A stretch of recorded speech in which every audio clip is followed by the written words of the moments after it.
Welcome everyone. We're going to give it a minute just for everybody to join and then we'll get started. But in the meantime, if you want to drop in the chat where you're logging in from and how long you've known about Solar United Neighbors, I'd love to hear from you.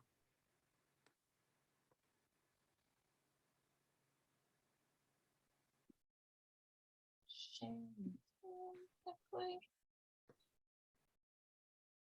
right, we'll give it to 8:02 just to give everybody a second to log on in. I love those pictures. Yes, we've gotten some really awesome new ones over the last couple of years. Now that we're going out and taking homeowner photos again, and it's been great to get some from our Puerto Rico program as well. So. Oh, great! Yeah. Awesome. All right. Well, we will get on started. So welcome this evening. This is our How to Sell Your Solar Home webinar. We're joined by some lovely volunteers that a couple you'll recognize from last year if you logged in during our Selling Your Solar Home webinar last year, and then some new faces as well. So we'll go through just a couple of slides and then we'll get started. We want to leave plenty of time for questions for you all. So on to logistics. We welcome questions. We want questions. We encourage you to ask questions. You can use the Q&A feature in the Zoom platform to ask questions, and we'll get to as many as possible. But if you want to use the chat, use it for conversation with other attendees. It's hard to monitor both to answer questions, so definitely use that Q&A feature to ask questions. And then you will get a follow-up email, if not tomorrow, then definitely the day after, with the materials. So they're Selling Your Solar Home Guide and any other links that we talk about this evening, as well as the recording of the webinar. So you don't have to worry about taking notes or remembering everything. You will get it in your email. And so just our agenda for this evening, it's very, very simple. We're going to go through intros. I'll introduce myself as well as our panelists. And then each one of them will go through their story and sort of their perspective on selling your solar home, what's the value of your solar home, and what their experience is in the field. And then we'll open it up for you all to ask questions. So definitely feel free to ask while they're speaking. But if you want to save your question until the end, that's fine too. So I will stop sharing my screen and get us started. So before I hand it over to Catherine, my name is Annie Wolf. I am the VP of Community Impact here at Solar United Neighbors. So I work with our events programming and volunteer programming, as well as our energy equity and inclusion program. So we are excited to have you all here this evening. Catherine, I'll hand it over to you for an intro. Hi, everybody. My name is Catherine Hope Cunningham.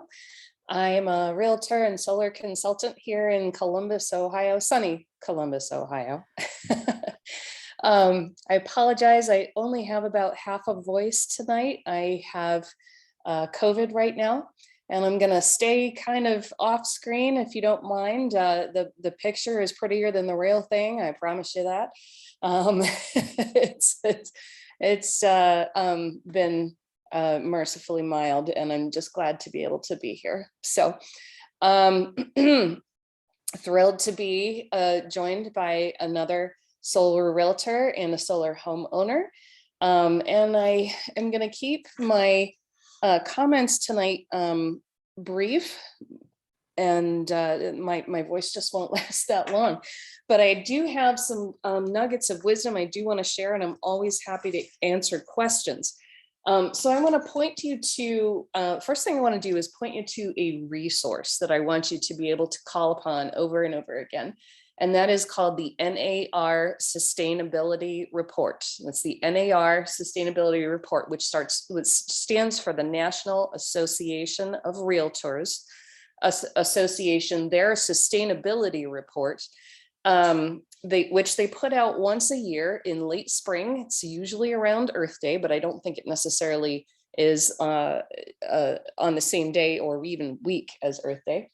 But it gives really good information about consumer attitudes towards solar, and the brokers and realtors statistics. And what's great about that is that it breaks it down by geographic area, because one geographic area's solar availability and also consumption may be different than a different area of the United States. And so that's great. Thank you so much for putting that in the chat. So I appreciate that. It is a multi-page PDF, and not everything is going to be applicable to what we're talking about today, because it also talks about wind and I think even geothermal. But some great statistics there. And if you have an HOA who has questions about the value of your solar system, and you need some statistics that are not biased in any way by the solar industry, go ahead and share that with your HOA and pretty much anyone who is interested. As a realtor, my best advice to you as a solar homeowner is that when you go to sell your home, have all of your solar FAQs answered up front in the MLS in a single one-page document that has everyone's questions answered, because a lot of the non-solar consumers, that the ones that aren't really educated, are going to ask a million questions, right? So you're going to have a lot of phone calls, and not you, but your realtor is going to have a lot of phone calls. And so I do recommend that you have the specs of the system up there. Recommend that you have the average electric bill, as well as the lowest and highest electric bill, because they're going to ask all those questions. Let's see what other things that I would recommend that you put up there. On one of my listings, I put that what the sellers paid for it and what year. So that's, I think, helpful information for them. I think someone will talk later about PV value. PV stands for photovoltaic, but I'm going to let someone else talk about that because my voice just can't handle it. So I would also recommend that if you own your system, that you make it clear on that PDF that the system is owned and not leased. And I'm going to repeat that because it's so important. I'm going to recommend that you make sure that the buyers know that the system is owned and not leased, because that's very important. And in my case, I always let them know that the sellers are going to pay if there is a loan associated with that solar, that the sellers are going to pay off that loan upon closing, so that there's no strings attached, there's no things that are going to disrupt the transaction, that it's going to be a very, very clean transaction. So there's a question about, does solar add value?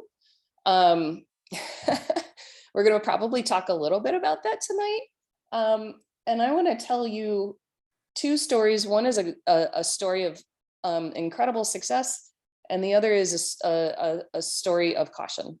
It's a cautionary tale. And so in January of 2022, I listed a home here in Gahanna, or sorry, yeah, I guess it was in Gahanna, here in Columbus, Ohio, for those of you who don't know where Gahanna is.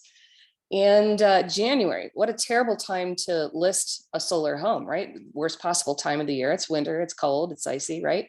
And we ended up having, I think it was 8 offers, all of which were above list and very, very strong terms. And they sold it very quickly in like 3 days. And it was an amazing transaction. No problems with the solar whatsoever. The buyers were thrilled. They were going to have low electric bills, and it was just amazing all around. That was at the height of low interest rates. Do y'all remember this? Like back in January 2022, when interest rates were so incredibly low and very competitive, and everybody was beating each other up trying to get in contract before the interest rates went up. Well, that was January. So I had no trouble at all selling a solar home in January, right? Fast forward, what is it, 6 months, something like that? June of 2022, I had to sell my own solar home. And unfortunately, it was listed a week after the largest interest rate jump since I think it was 1989 or something like that, some ridiculous amount of time. Huge interest rate jump. And all of a sudden the buyers got scared. A lot of the buyers went away. And although I did sell my home pretty quickly, and the buyer specifically wanted solar, so it found me my buyer. I cannot say, I didn't have, I had maybe 2 or 3 offers, and that was the max, right? So I didn't quite get the same performance. And the lesson that I want you all to know and understand is that, at least the lesson that I'm walking away from that, is that interest rates affect property value more than the presence or absence of green features. So it's a really good thing to pay attention to the Fed, and know that when they meet, sometimes interest rates do change. They can go up or down. When you are listing your home, it's a great thing to start paying attention to that. So that's a little chunk of wisdom, and I'd be more than happy to circle back and say more later, but I'm going to turn it over for now. Thanks, Catherine. Appreciate the intro. Grace, I'll hand it over to you to tell your solar story. Sure. Hi, I'm Grace Alex. I'm also in Columbus, Ohio. And my husband and I installed solar on our former home, our house that we sold in October 2020. And then we sold that house in May 2022, right before those interest rates went up. So we were very lucky to get in right at the final moment with closing. Congratulations. That's good. Yeah, absolutely. So our experience was wonderful. We went through Solar United Neighbors for a co-op that first time. And now here we are again on our second home and also doing the co-op. So we're actually getting our panels installed in 2 weeks. So we're very excited to get that happening just right here at the height of summer, so we can see some of this capture. So that'll be great. I don't know that I could say necessarily that having solar on our former home that we sold had a huge impact on the selling process, but we certainly got more than what we invested back in a return. And I would say that the fact that we had an agent who also went through the Solar United Neighbors Co-op and had solar on her own home certainly helped a lot, because she was able to help really educate the buyer's real estate agent and really walk the buyers through the whole process as well. They were not very educated or informed. In Ohio right now, we don't have a ton of incentives for going solar currently. So I think it's just, it stalled a little bit as far as gaining in popularity. But here we are really seeing impacts of climate change and really starting to see these impacts here in Central Ohio even. So I do think that we'll start seeing a lot more folks going solar. And then when we bought our current house as well, it really was not an option to search for solar. We were looking to downsize significantly. So we just knew going into it, we would participate in another solar co-op, and here we are. So very excited to get the installation rolling. Thanks, Grace. I always love to hear a double co-op success story. That's right. I did just see a chat pop up about net metering, and in Ohio we do have net metering as an option. So basically just a very general, not scientific explanation of how that works for us here in Central Ohio is when we are creating more power than what our house can use, we feed back into the grid, and basically our electric company will credit our account whatever amount we've fed the grid and helped be it, a solar producer for them. We don't have like rebates that we get, and we don't get a refund, but we do get a credit on our electricity bill, and it carries forward quarter to quarter, month to month. So essentially it'll just carry forward and you may not have an electric bill for a while if you're creating more than you can use. But we do have caps here in Ohio. You can only install up to 120% of your usage. But at our home, we didn't have insulation in our new house beforehand. It's a home built in 1955. So it didn't have any insulation, and it was probably running a lot more electricity than where we are now, since we've made some newer improvements. So we're hoping to see some decent net metering turn out for us here.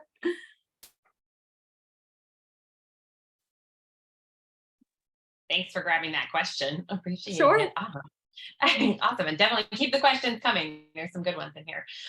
So Janelle, I will turn it over to you.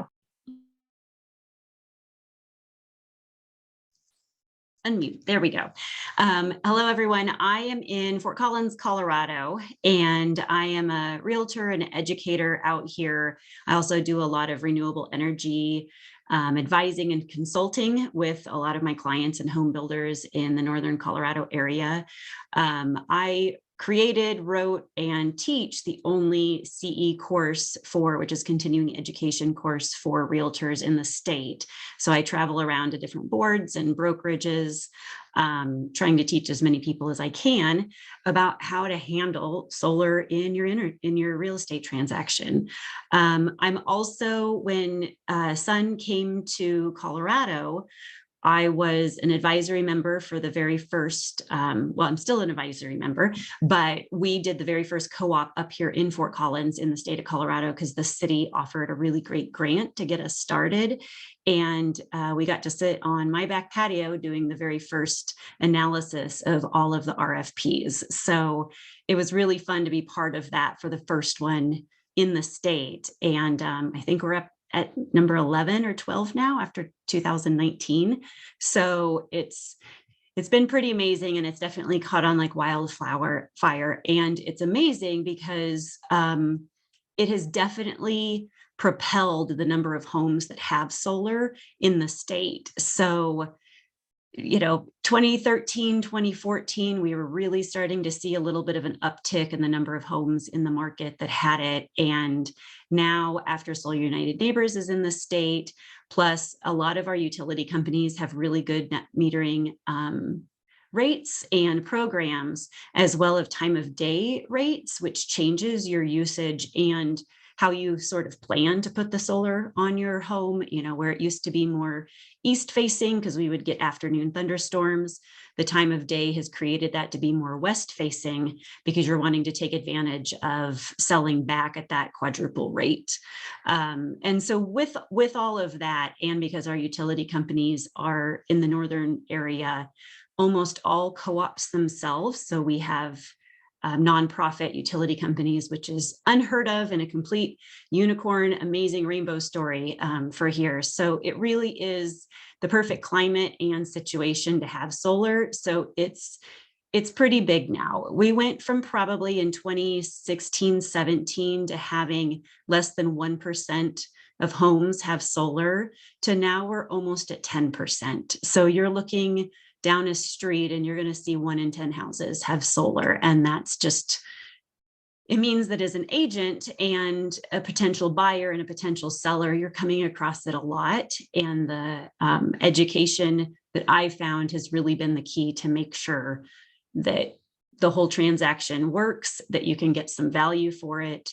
Of course, unlike Grace and Catherine, I'm in Colorado, and it's definitely appealing here. You have a lot more people that are interested and want to ask questions. You have a climate that's really perfect for it in the winter and the summer. And you have the utility companies that support it and encourage it. So, depending on where you are in the country, that may or may not be your situation. And going solar may or may not make sense based on all of those factors. But if you're in Colorado, it definitely makes sense. And for a lot of other places, it does too. And I think that's where Sun has been really amazing with helping people kind of collaborate and come together and analyze those numbers and figure out how you can go solar and make, all of the dollars and cents actually make sense for you. We have lots and lots of questions going on in the chat today. So let's see. I think Gil asked our first question. If you dealt with a situation where somebody has a leased solar system and the new owner doesn't actually want the system, how that works, and navigating that process. I think this would be a really good time to talk about leases versus owning.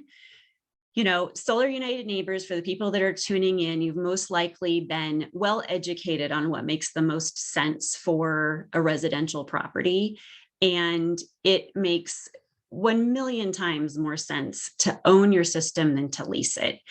I can see where the leases make a lot of sense if you have a commercial property, because you have different write-offs and tax laws that help support that. But as far as home ownership goes, you really want to own the system because you're able to take advantage of the additional appraised value when you go to sell your home. If it's a leased system, that's considered a third party, and it cannot be a value added to your appraisal. So even if that might make a difference to a buyer wanting to buy your home, if it can't be added to the appraisal and you have to have an appraisal, you're not getting any value for it. So you have to really have a buyer that's willing to take that on. With a lease, a buyer also has to qualify to take over those lease payments through that lease company. Most of the time, if you're doing a mortgage, you're going to probably qualify to take that over anyway. But I have seen multiple times here, because Solar City used to be that it was the catalyst to starting a lot of solar here in 2012, 2013. And so there are a lot of there's a lot of lease systems that are now about 10 years old. And when you look at those, they have escalated rates for that 20 years of the lease, which are now above what our actual utility rates are. And you have pretty high pricing. I mean, we're in Fort Collins. It's not an inexpensive place to live. And I see a lot of lenders kind of scrambling at the last minute when they find out that there's a lease that has to be transferred, and that client can't afford another $110 payment. And so the whole deal falls apart. So not only do you have to qualify for that payment through the lease company, but you have to also make sure that your loan will go through for purchasing. And then you've got to talk a buyer into taking over a lease that may or may not work for their family, and for their finances, and maybe well above the escalation of the actual utility rates. So putting all of that aside, which are not good things, the lease company also usually takes advantage of your net metering or any renewable energy credits. So those are things that they get because they're the owners of that system, not the homeowner. So I'm not a lease advocate. I like owning the systems. There are a lot of national loan programs where those loans are assumable by the buyer if they're willing to do so. I usually advise my clients, let's just calculate if we're going to get an additional value when you're selling your home and we can prove it for an appraisal, let's just pay that off at closing, because now the buyer is paying a premium for the system. And so then you're not trying to transfer anything over. The state of Colorado Energy Office has an amazing called a Renew loan that they started up in 2017, I believe it was, to create a green loan program throughout the state. And some of the credit unions here offer that. So the interest rates are really low. The terms are great. Those are not assumable. So those do need to be paid off at closing. But just sort of going into, before you decide on solar, knowing what you want to do. Do you want to lease it? Do you want to buy it? I would say buy it if you have that choice. If you already have a lease and you're trying to now transfer it, you just need to get all your ducks in a row. Most lease companies want 2 weeks advance notice for you to put in all of those transfer docs for the buyer. Make all of that super transparent when you're marketing the house so that they know what that escalation amount is over the next 20 years of the lease. And if it is advantageous on your utility bills, use that and try to use what you are saving in your utility bills as an additional marketing piece so that people can see, okay, there's benefit in this. And even if there's not benefit in it, I'm not paying any more. I'm able to just use solar for the energy that I use, and I'm okay with that. Thanks, Janelle. I think there was one, somebody marked it. Catherine, let's turn it over to you. So is getting insurance a problem for a solar home, and do buyers ask about it? What's been your Yeah, it's funny. I meant to type that. I typed an answer and then hit the wrong button, but I'll answer it live. So getting insurance on the solar is not a problem. Okay, it's just homeowners insurance, just like any other. When we did solar on our home way back in, I think it was 2017, we called our insurance company, wanted to add the solar and also a recently renovated kitchen onto our insurance. Well, what we discovered is it had been a good long time since we had increased the value of the policy, and so we increased the value of the policy rather significantly, more than what just the value of the solar and the kitchen was. And that increase in our policy cost us an extra, I think it was $70 a year, so it was really negligible, right? So that included the solar, the kitchen, plus the overall increase, because we hadn't done that in, I think it was 9 years at that point.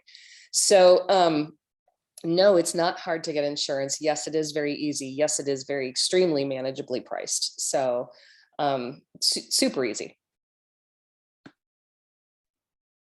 Yes, the exception would be Florida. Florida is definitely where we have some challenges. So if anybody's dealing with that situation specifically, reach out to our Florida team at FLteam@solarunitedneighbors.org, and they'd be happy to work with you on that. But in the rest of the country, it's generally pretty easy. So this, I think, probably could be either Grace, Janelle, Catherine, any of you.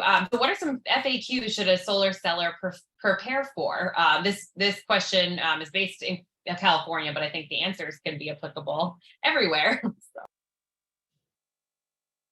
Grace, do you want to take it since you sold yours? What we worked and what didn't? We actually didn't prepare any FAQs. We just happened to list a really fantastic time, quite honestly. But we did give a little demo on how to use the app. So our solar installer provides you with an app, and you can track the amount of power you're producing, and it converts it into like the number of trees and the amount of CO2 emissions that it's saved. And our prospective buyers got a real kick out of the number of trees that it converted to. So that's just purely anecdotal, and we really didn't prepare anything, but it just so happened to be the perfect storm for us. So I think, like Catherine advised earlier, putting together like a one-pager would be certainly an excellent idea. And then we had connected the buyers ultimately once they closed with our installer, because our installer was so helpful. Anytime we changed our Wi-Fi password and forgot about it, and our installers called us up and said, hey, we're not seeing your production. You think maybe you changed your password or something? And we had. So they came back out and reprogrammed it and everything, and got us back up online so that everybody could keep tracking, how much we were producing and everything. But other than that, we really didn't do much. So I don't think I can speak to that from a personal perspective at all, but it was a very simple process for us. Well, and I think that with the three of us here on the panel, I think the most important piece of information is that there are partners when you go to sell your house that are educated. So just know that we're out there, and you need to find an agent that knows how to handle solar and real estate, has hopefully taken some classes where they've learned how to do that. And if you get a great listing agent that knows, you can just sit back, and she should be, or he should be asking you, I need all of your solar documentation so that I can market it. I need to be able to take pictures when I'm doing the house so I can add those to the slide deck and the MLS. I need your utility bills so we can prove how awesome this is.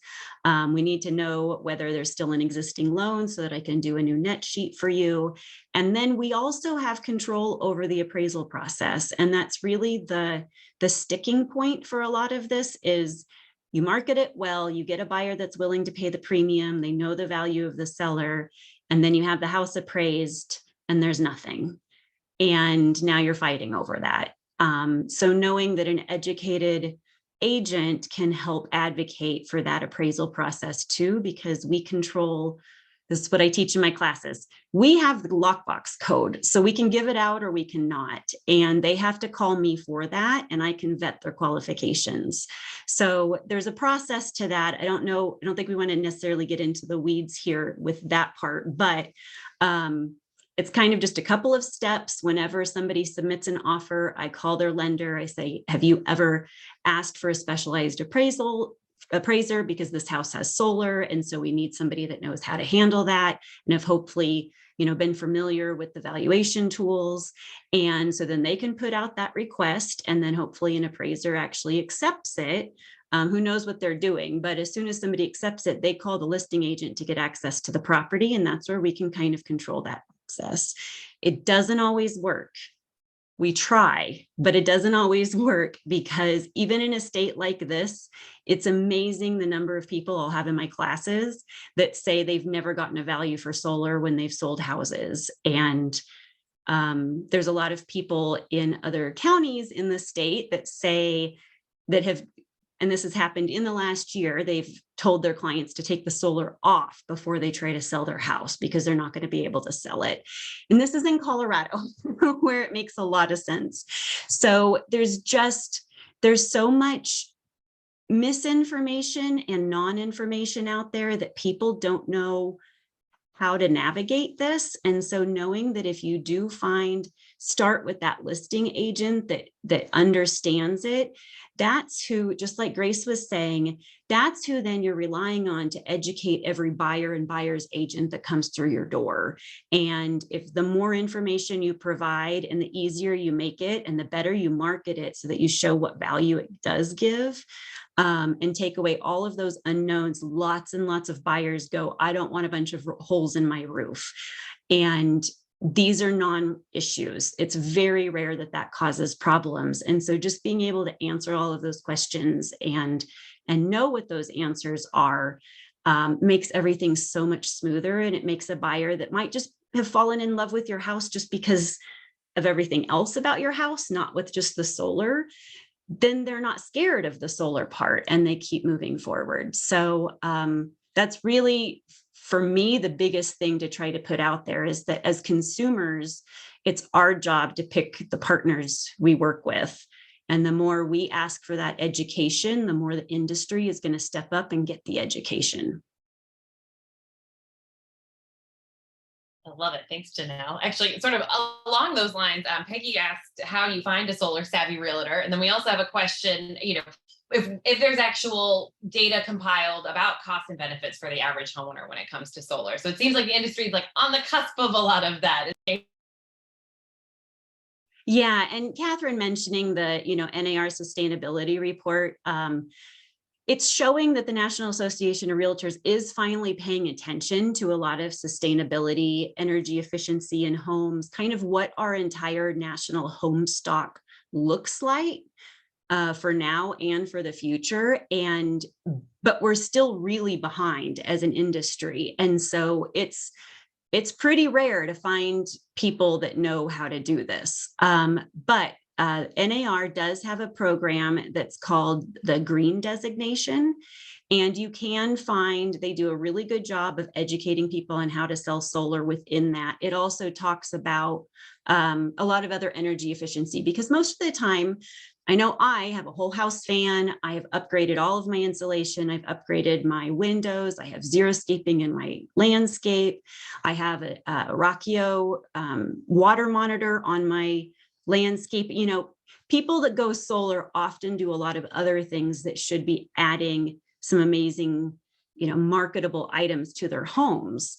So it does teach you about those things as well. And there is a database. If you go to NAR, I'll have to find the exact link, but it's the Green Designation, and there's a database of who has that in your area.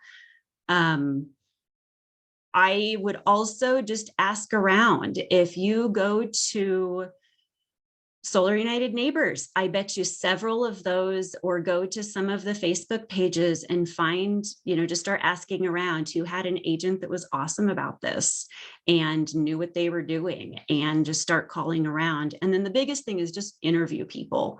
So when you do find some names, don't just assume that they know what they're doing. Ask them some questions. And I imagine at some point we'll get to this, but I'm going to mention it now. Catherine brought it up earlier. So there is a valuation tool to find out what your solar array adds to your home value. And the website is pvvalue.com. So that's pvvalue.com. Most agents that have taken the classes and know how to do it will create these reports for you. And what you're basically doing as a homeowner is you're looking around the rest of your neighborhood going, okay, houses here look like they're all selling for about 500. And then you look at what that comparable amount is. Let's say it's 500. And then you go to your pvvalue.com and you enter in all of your actual system details, which takes into account the overall size, your utility rates, the age, the warranty, and your tilt, your azimuth, your longitude. It makes it a very standardized tool to be able to use across the entire country.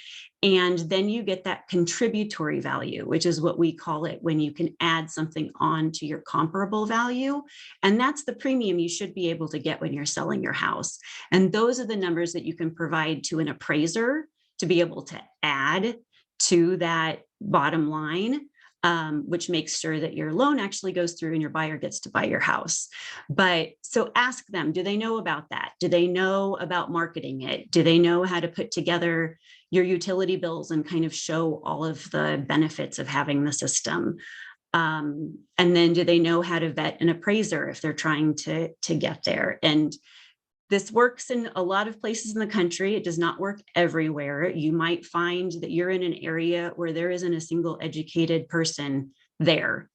But again, that's where I hit my drum of ask for it. The more we keep asking for it as consumers, the more the industry is going, people want this. People want us to have this education. So I guess I'll go take it. No, that's great. And thank you for doing your part for sure with developing out your class and talking the talk, in addition to being a solar owner. So let's see, Michael had some questions, and one was related to your intro, Catherine, was, again, about sort of the leasing issue, if there's a financing on the home or financing on the solar, and how that works for then the new buyer. And, from not personal experience, but anecdotal that I've heard, I know it's different sort of for every situation, but if you don't mind diving into that a little bit more. Sure. So it's not so much a leasing question, right? Because just because you have a solar loan does not necessarily mean it is leased.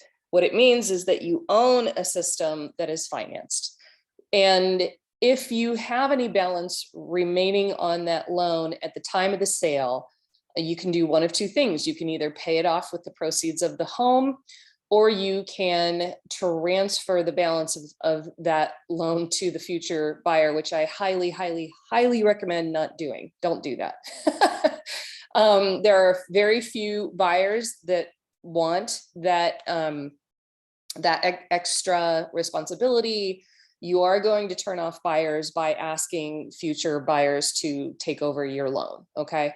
So what you're doing is you're reducing your buyer pool. The larger buyer pool you have, the more competitive bidding you're going to have. The competitive bidding process naturally boosts the property value of your home. So don't expect your buyers to take over your loan. So that is most definitely different than a lease. So of course, Janelle already mentioned, we don't recommend, leasing a solar. Obviously, it's fine if you have a leased system, and the home will probably sell, but it does create some, extra layers of administrivia that are difficult to work through, or challenging, I would say. Not necessarily difficult, but it's certainly challenging.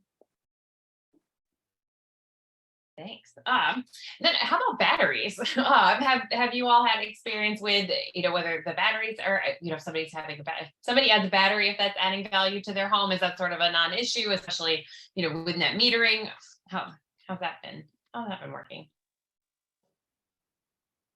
In our market, there have been an increase in the number of batteries coming on, but it's mostly just for homeowners wanting to be able to charge their cars at night and not use the grid at all.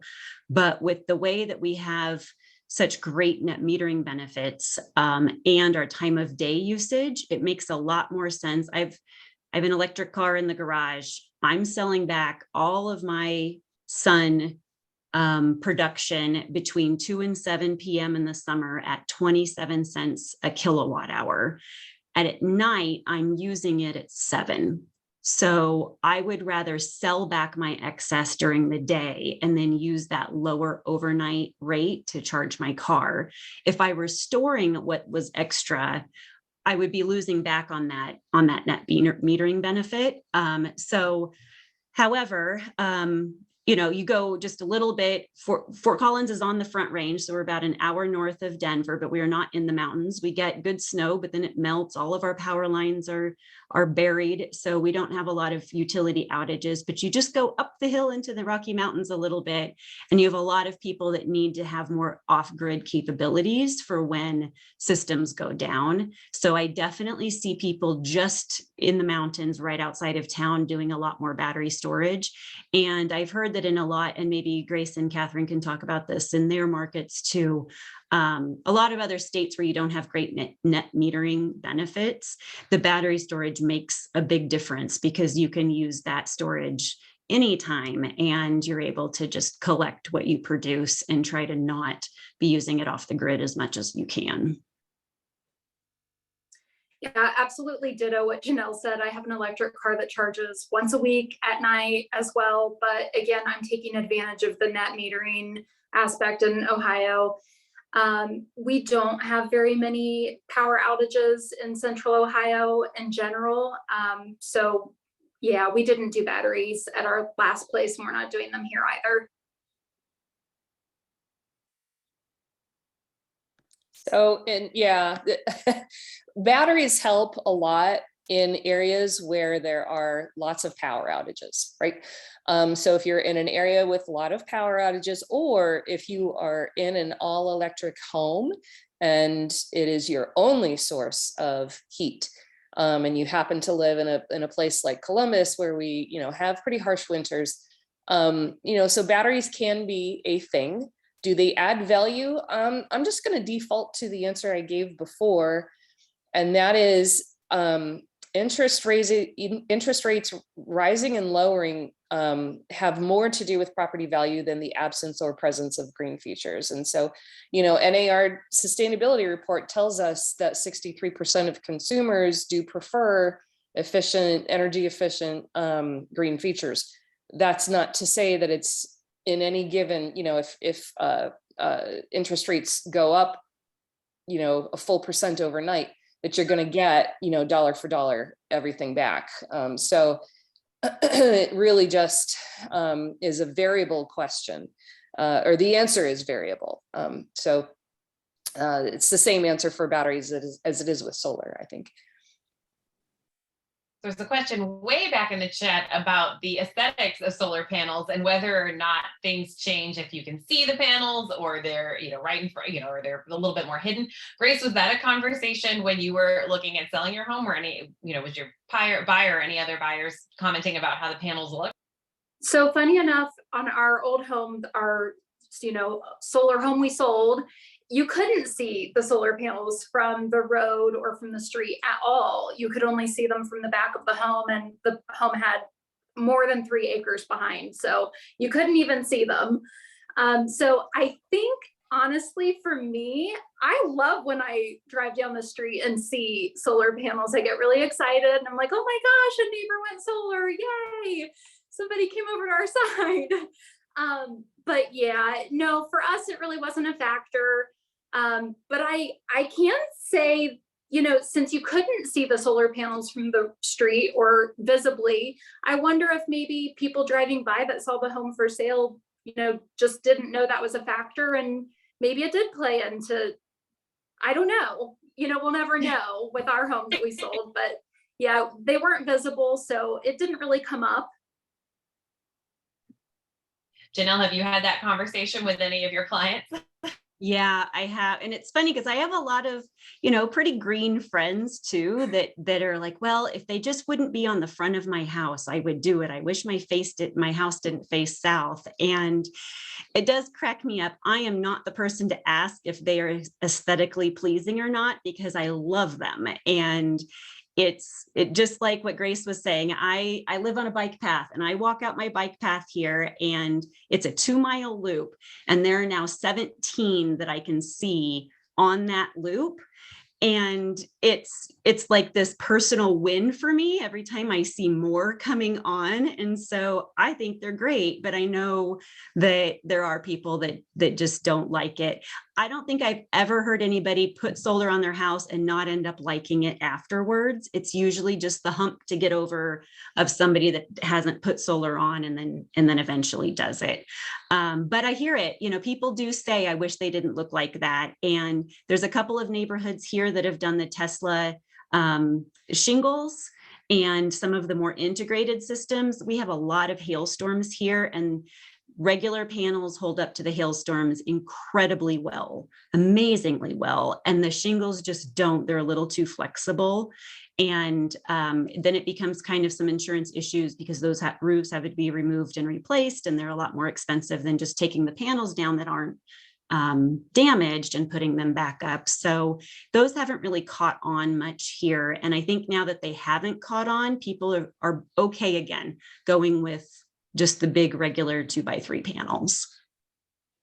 Someone in the chat commented that they look like iPhones, and so yeah, I know. I saw that when you wrote that, and I totally agree. I'm like, we use these laptops and computers, and we drive electric cars. Like, just get over it. Put the solar on your house.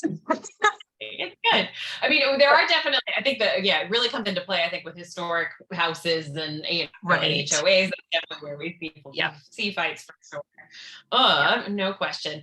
So this next question, the outstanding question in the Q&A, is about solar renewable energy credits. And is that something that, I don't think is that something that you've had experience with, Janelle or Catherine, with selling a little bit? It just depends on the utility company. Our utility company doesn't do them in the same traditional way. We basically are entitled to them, and it's part of our net metering sort of package. But Excel Energy does renewable energy credits, and then you have a lot of opportunities to buy and sell renewable energy credits when you're a commercial building or a retail or something like that, where we also have some community solar that you can buy into and sort of give and take from that. But it's not something that factors in much in my clients' energy use and benefits, just because we're doing mostly just the net metering. But if you're selling in a couple of other counties, Weld County, down in Broomfield, you're doing more renewable energy credits and trying to calculate that out, and then finding out if it is a lease, is that lease company keeping those, or are they giving them to you? Right. And so my understanding too is that if you sold a house with a panel that's fully paid off, you wouldn't actually be able to keep those SRECs. They would go with the system themselves. Yeah, the system itself. Right. That's all of our open questions on the Q&A. I love that the chat has been going crazy. So although I'm not surprised. Let's see. Is there anything? I'm just trying to make sure that I haven't missed it. While you're reading, can I talk a little bit about SRECs and what they are? I'm sorry, Janelle, did you already answer that, what SRECs are and why they're important? No, we didn't go into it, just what happens when you're selling. Right. And so that would be solar renewable energy credits. And depending upon which state you live in, they may or may not be important to you, or they may or may not be important to you right now, because future changes in your leadership, your state leadership, may affect policy and the state's energy portfolio, which then affects solar energy renewable credits. So it's basically, SRECs are other entities' way of saying that your solar is on their portfolio, their energy portfolio, and they pay you for the privilege of doing that. And it can be very valuable. One thing that I have learned recently that I am abhorred by is that there are some door-to-door solar sales companies who are selling solar that have in the small print that although you own the solar, they own your SRECs and any future profits from your SRECs. So I obviously do not recommend buying your solar from any company that is going to claim your future SRECs. That's terrible. Right now they are worthless in Ohio, but with a change in administration, they may become worthy again. And so never give away your solar renewable energy credit profits, even if they are of little or no value right now. In other words, buy from a reputable solar place that will allow you to keep your renewable energy credits. Yeah, and if you are, if this is just an informational purpose webinar for you and you are not yet a solar homeowner and have those questions, our help desk team can definitely help you sort those out and help you vet those proposals as they come through if you're not going through a co-op or there's not a co-op in your area. So our Go Solar team has lots of experience helping people compare proposals and make sure they're getting the deal that benefits them for sure. So thanks for that perspective. And let's see, I think we hit all of the questions that we have. Thank you all for your very lively questions and chats and connecting with everyone. Oh, let's see. It's possible to sell a solar array and hold on to the SRECs. So yeah, going into that a little bit. Catherine, you're answering that. So perfect. So thank you. If anyone has any other questions, I think we're good. Awesome. But yeah, so to the ladies up here, any last words before we close out? If not, that's okay.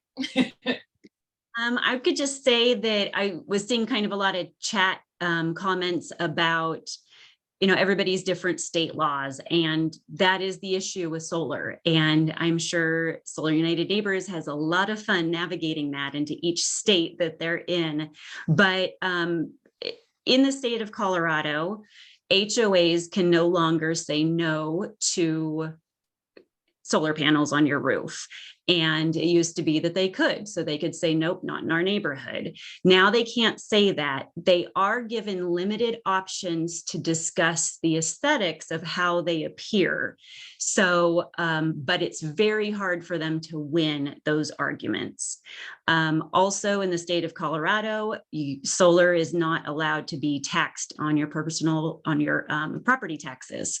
And actually seeing that in action is pretty difficult, because in me canvassing just about every state assessor, the county assessors in the state, none of them have an actual form to pull that value back out of your home assessment. So laws can be passed, but if they're not used and they're not followed through with, and there's no process, then you don't really get to see the forward momentum of that. And I think that's one of the amazing things about Solar United Neighbors is that we lobby, we get these things worked on, we talk about them, we try to put things in the state legislatures, we try to educate people, we try to make sure that we're all able to eventually get some benefits, and we get to be able to put solar on our house if it's something that makes sense for us. One other thing is I saw somebody say that they don't like community solar because it deforests their state. I live in a high desert. There are no forests to deforest here, but I get that.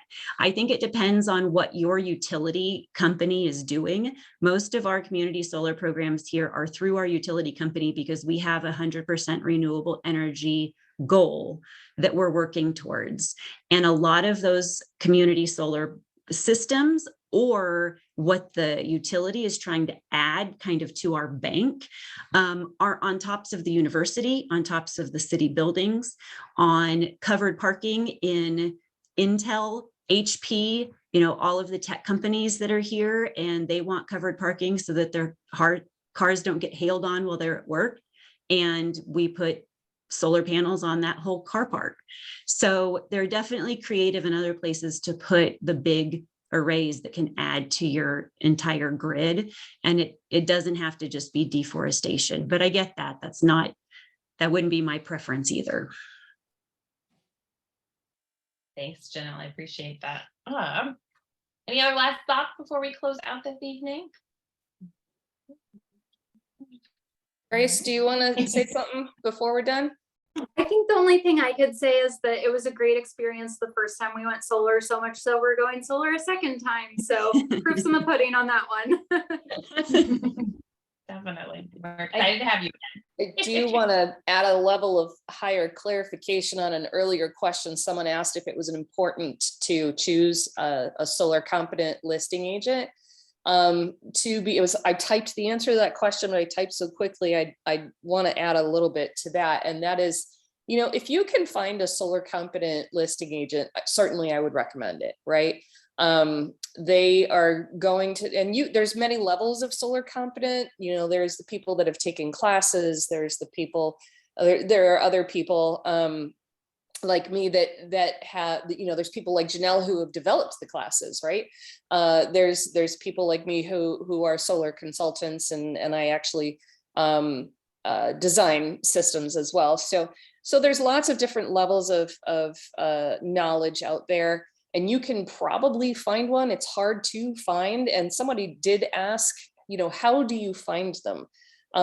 That's really, I have no good answer to that question. Maybe Janelle does. But if you can't find a solar competent agent, certainly you can find a competent agent, right? Somebody who is a responsible agent who has a good track record of selling homes. And if you find that agent and you provide all the FAQs to them and they upload it to the MLS and make that very transparent, you can probably have a good transaction too. Of course, if you're in Central Ohio, we'd love for you to call me. And if you're not in Central Ohio or Colorado, I know that there's somebody out there probably who can help you. Janelle, do you have any idea where folks can find solar competent agents outside of Ohio and Colorado? Yeah, we did answer it just a little bit ago, but the NAR green designation does have a database of who's taken those classes. And sometimes it also helps just to get involved with some of the solar groups in your own community. I'm a member of our NCRESS, which is Colorado Renewable Energy Society. We have meetings once a month at a brewery and have a beer and listen to a speaker. And so that's a great place for people to ask questions of, hey, who do you know? And from Solar United Neighbors, being able to ask other people that have done the co-op with you. So I think there's a lot of power in networking and people that have gone through this and have some good suggestions about who you can reach out to. But the the NAR green designation does have a national database, and that's at least a great place to start. Great advice. And for the 12 states that Solar United Neighbors operates in, we do have Facebook groups and listservs for almost every one of those states. And that's a great place to pick the brain of your actual neighbors and ask those questions and get that, as well as, but also if you can hang out at a brewery, that is another option. And sometimes a better one. So awesome. Well, we are right at 8:59. I really appreciate everybody attending this evening and giving us an hour of your time, whether you're West Coast, East Coast, or in between. We will be sending out the recording of this webinar. I'll probably send out the chat as well, since it's been so active. So the transcript of the chat and the resources that we talked about during this evening's webinar. If you have any questions or feedback, you can just respond right back to that message, and hope to see you at another event soon. And thank you so much to our panelists. Really appreciate you all being here, Catherine, Grace, and Janelle. It was great to have your expertise. Thanks, Annie. Bye, everyone. My pleasure. Thanks. Bye-bye. Bye-bye.